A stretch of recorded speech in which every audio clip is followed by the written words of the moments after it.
Hi there, I'm Kay Holdsworth, and today I'm going to be diving into one of my favourite tools for navigating tough times, which is journaling. Now, let me ask you, when you're struggling, when you're going through a tough time, do you ever turn to journaling? Because, maybe when you're overthinking and you're finding that your inner critic is holding you back and keeping you stuck, journaling can be a really powerful tool. Now, I've been keeping a journal since I was about 12 years old, and I do go through phases with it. But when I'm struggling, when I'm going through a really tough time, I will definitely turn to my journal because let's face it, it is cheaper than therapy. Now, don't get me wrong, I'm not saying that journaling should replace therapy. As a therapist, I know firsthand that journaling actually can go alongside perfectly with therapy. I use it within my sessions very regularly, and I ask my clients to journal between sessions and send me their screenshots of their entries. Now, why do I do this? Well, because it really highlights the patterns. It shows up so much faster on paper, and you can zero in on what's really going on for the client. So I found it to be really powerful. But even if you're not in therapy, it doesn't matter. You can use journaling to get you out of a bit of a tough spot, and it can be a real game changer. So it's like being your own therapist, if you know the right questions to ask. So it's about giving yourself permission to be totally brutally honest. Now, my go-to questions for overthinking I'm going to share them today. These are the things that I ask myself when I'm stuck in overthinking, when my inner critic is getting loud. And there's 4 questions that I tend to ask myself. Is this true? Is this fact? Is there another way of looking at this situation? And what would I say to a good friend if they were in this situation or were having this thought? So these questions come from CBT, which is cognitive behaviour therapy. And once I've worked through those questions, I'll make a really conscious effort to create a more balanced, realistic thought for myself after that.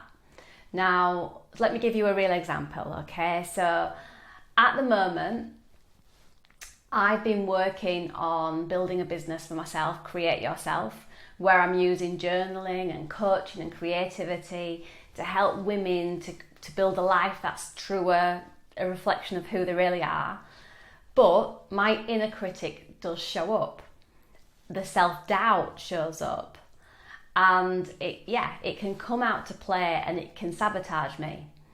She tells me things like I'm wasting my time, it's pointless, it's you'll never make any money. And if I'm not careful, she could take over and sabotage my plans completely.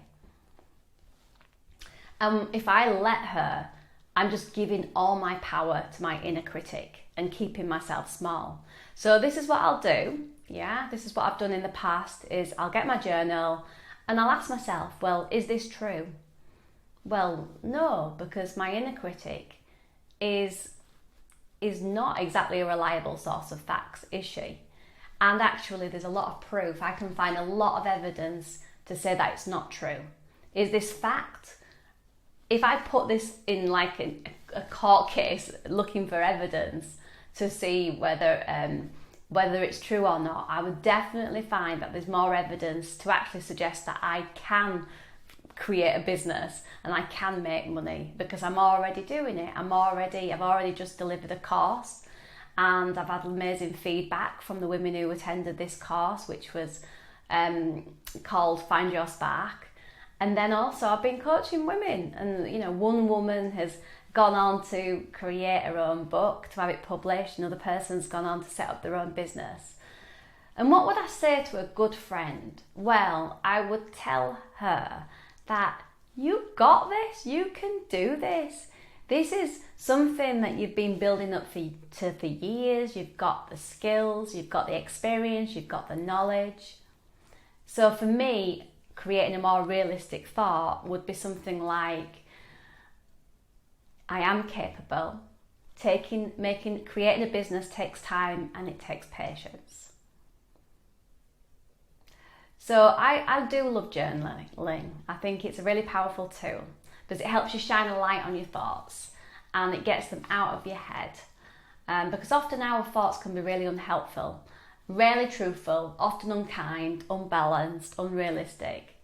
And journaling just helps you unpack them and gain more perspective and become more of an observer of your own mind. So to recap this, when you're feeling like your thoughts are spiralling and self-doubt is taking hold, just ask yourself these 4 questions. Is this true? Is this fact? Is there another way of looking at this situation or this thought? And what would a good friend say? And lastly, then take the time to create a more realistic, balanced thought. And when you do this, you'll start to see that your thoughts are just thoughts. They only have as much energy and power as we give them, whatever we attach to them. So I hope you found this helpful.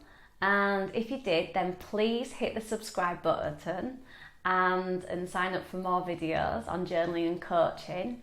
And just let me know in the comments what your go-to journaling questions or prompts are when your inner critic gets loud or when you're going through a really tough time. So thank you for watching and I'll hopefully see you next time.